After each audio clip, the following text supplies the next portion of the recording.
जी, आपका देखा जा रहा है कि समाजवादी पार्टी के बैनर पे आपका फ़ोटो दिख रहा है, तो क्या आपने समाजवादी पार्टी का झंडा पकड़ लिया है क्या?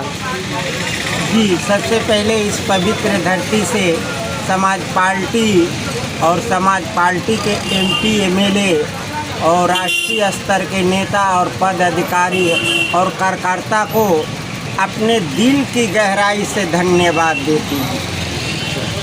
क्या आपने ज्वाइन कर लिया क्या समाजवादी पार्टी? हाँ, समाजवादी पार्टी ज्वाइन कर ली हूँ और हमारा 11 तारीख को यही जिले कार्यालय पे सपा का वो हमारी प्रदेश अध्यक्ष पायल सिंह किन्नर आ रही हैं। बात समझ रहे हैं, जो प्रमाण पत्र हमको देंगे। हाँ, तो आप लोकसभा का आप तैयारी भी कर रहे थे चुनाव लड़ने का, तो क्या समाजवादी पार्टी के टिकट से आप चुनाव लड़ेंगे क्या लोकसभा? देखिए, अगर हमसे टॉप प्रत्याशी आता है, बात समझ रहे हैं, पार्टी का मिशन होता है, अगर पार्टी हमसे टॉप दमदार प्रत्याशी आता है, क्योंकि हम पार्लियामेंट के पहले भी प्रत्याशी रह चुकी हूँ। 2004 में भूतपूर्व प्रधानमंत्री स्वर्गीय चंद्रशेखर के खिलाफ चुनाव लड़ी हूँ और आधा बलिया पड़ जाता है घोंसी लोकसभा, जैसे चिल्काहट, चोगड़ा, कुरेजी, हजौली, नगरा, रसड़ा। बात समझ रहे, इसलिए वो मेरी शहीदी जिला रहा है। अगर पार्टी का इजाज़त रहा तो मैं अभी प्रचार प्रसार कर रही हूँ, कोई भी आएगा, हम तो स्टार प्रचारक स्तर पे रहूँगी, पूरे प्रदेश में प्रचार करूँगी लोकसभा का। अगर आशीर्वाद रहा तो ये प्रधानमंत्री के योग्य भी है।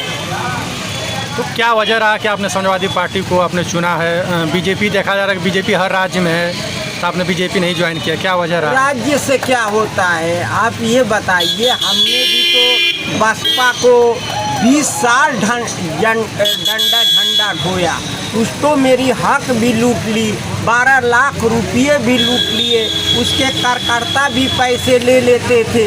आज तक उसके पार्टी के कार्यकर्ता, बीएसपी के और नेता का एक कप चाय तक नहीं पी हूँ। बताइए, सारी पार्टियों से उग गई हूँ। अब इसका सपा का विचार भाव और मिशन जब मैंने देखी है तब हमने ज्वाइन किया है। बात समझ रहे हैं, क्या भाजपा इतनी साफ सुथरी है? अभी देखिए ओम प्रकाश राजभर को देखिए, अभी दारा सिंह चौहान को देखिए। ऐसे ऐसे नेता अगर गए हैं किसी पार्टी में तो श्योर उसका विनाश है उस पार्टी का। ओम प्रकाश राजभर तो करेगा मंत्री बनेंगे। अरे ये क्या बनेगा, इसका तो पूरे उत्तर प्रदेश के जो मुखिया होते हैं योगी आदित्यनाथ जी, वो तो इसको खुद लायक नहीं करते हैं। जब ये अपने मुखिया का नहीं हो सकता तो आम जनता का होगा। इसकी बाड़ी नहीं देखते। तमाम कई बार योगी आदित्यनाथ जी ने इसको संयम रखने को कहा, मगर ये क्या बोल जाता है। जिस पार्टी में रहा, जिस पत्तल में खाया, उसी में छेद किया।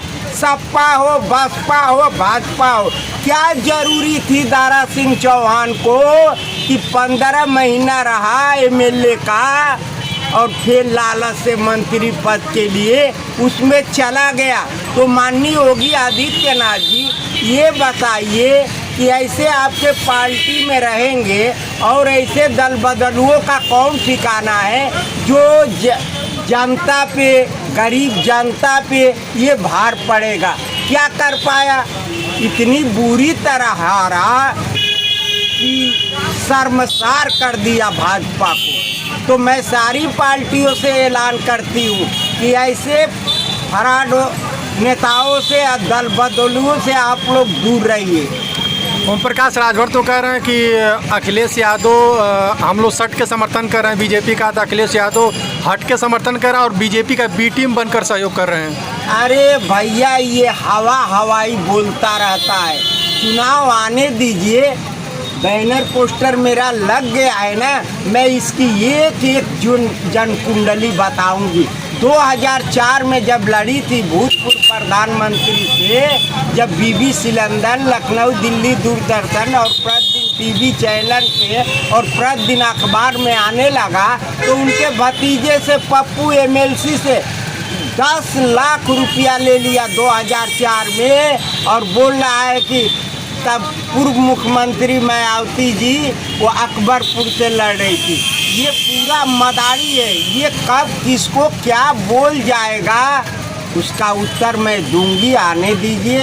अभी तो सारे मीडिया को हिंदुस्तान की जनता के तरफ से अपने तरफ से दिल की गहराई से धन्यवाद देती हूँ कि स्वर्गीय मुलायम सिंह की पार्टी बनाई हुई धरती पुत्र को उसको कोट कोट नमन और प्रणाम करती हूँ। तो आपने समाजवादी पार्टी को ज्वाइन किया, तो क्या लोकसभा चुनाव के लिए ज्वाइन किया है कि समाजवादी पार्टी को मजबूत और समर्थन देने के लिए? हमने जो बायोडाटा भेजा था उसमें जो पद मांगा था उन्होंने स्वीकार किया है। स्पष्ट हमसे बात हुई है कि अगर आप प्रचार प्रसार कीजिए पूरे उत्तर प्रदेश में कीजिए, घोसी हो बलिया हो, अगर आपसे टॉप प्रत्याशी आएगा घोसी लोकसभा में तब तो आप समर्थन कर दीजिएगा। हम कहें कि ठीक है, और आप पड़ेंगी दमदा तो आप लड़ेंगी तो हम चुनाव वही लड़ूंगी जो स्वर्गीय कल्पनाथ राय ने यहाँ विकासों का पिटोरा खोल कर गए थे और नेताओं ने यहाँ इधर से उधर उनको कर दिया। जिस तरह उन्होंने 2-2 काटन मिल चलवा रहे थे, कमिश्नरी हवाई अड्डा लाए थे, टर्मिनल लाए थे और चीनी संशोधन मिल लाए थे और ये फाटक पे अंडर ब्रिज लाए थे। मैं ऐलान करके कहती हूँ समाजवादी पार्टी के तरफ से पूरी जनता का कि उनका हक पार्लियामेंट में अगर मुझे भेजती है तो उस स्पीकर साहब से सवाल जवाब लेकर और उनका पूरा हक अधिकार घोसी लोकसभा 70 की जनता को मैं सौंप दूंगी। ये मेरा अधिकार है। क्या स्वर्गीय कल्पनाथ राय जीते थे किसी भी पार्टी से तो क्या बलिया का विकास नहीं किए थे? तो हम भी बलिया के बुनियादी ज़मीन पे रहने वाली हूँ। दोनों जिला जितना पड़ेगा मैं विकास करूँगी। और सबसे तो मुद्दे की ये बात है कि हम उनका जो अधूरा सपना था वो पूरा करूँगी। कहना है कि हवेली झोपड़ी मुकद्दर सबका फूट जाएगा अगर हाथों से दामने सराफत छूट जाएगा। खुदाए पाक का घर हो या राम का मंदिर, इमारत कोई टूटी तो भारत टूट जाएगा।